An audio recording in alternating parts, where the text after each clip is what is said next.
ya ka gana ka sa gešo ba re batswele ba kuku ba tsebana madibeng Una ya ka gana se mo fagare lokile una ya ka gana dala chance msa le tlonkara bona Silas le ba ga phala a le ntsebe ga bone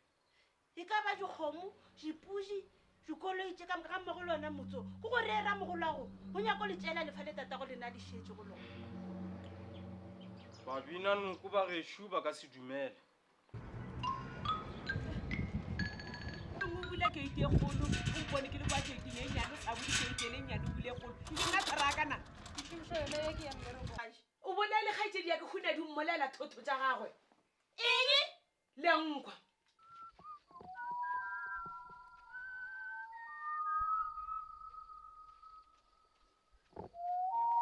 ka mafate ga matelele age huna ngwato wa ngwato mona re huna di gopela sefata ka ke re sefata se butswe le selahle segabo lena bana ba ka le tsebeng gore mošate ga go le mohlologadi ga a swanela go ka tsena ka dikgoro tsa mošate a diša mathata Fananyana wa Limpopo Fananyana wa Limpopo Fananyana wa Limpopo Kharebe ya ka ya Limpopo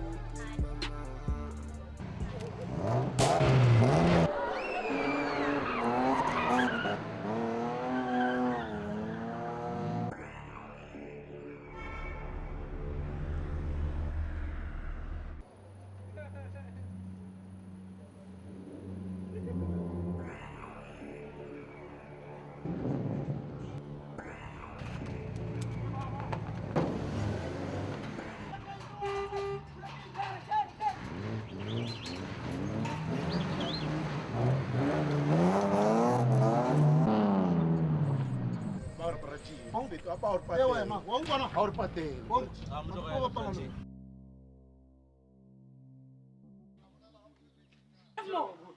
go reng ka seta se ste and then taxi botse love mo palo ya dinokwane tse di boneng mo e ka ba tse kae Gustavo bona Maria nyaki shidolile ya tsuba mola gore ke shidi ke eta jaaka kwa se wana gore si a sona le se tshwela mo age le kae ro bona ke nna captain Mokwena ke sepela le bomma ke maphala ke nagana gore la motse ke a motse ba ke go itse mo re tlile go ntate Silas hona ya Silas hona o vitse wa shile ra ke be di khusha morogo o je morogo be di re se ba ka morogo gape di se ra tsena tamati ngwana mama re di tamati tante sese mara ga o di gadikela go di phula re tlonkara e bona o di huetsa ka mogare ga rara a o fetša o mone ya tsona mahlakolo mogolo a mošiba mmakubela ba re go tlhakotse kgoši ditswaro moga ja kgoši ya šhala pona a pona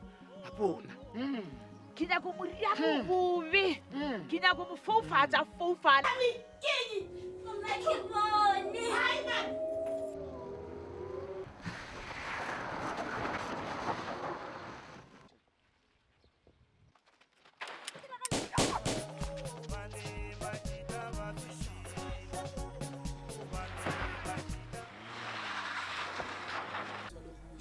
bomma o ešo batho o reng ka kodi ka moreng ga ba robetse le pise re pemperesa ka mogare ga motsa mošate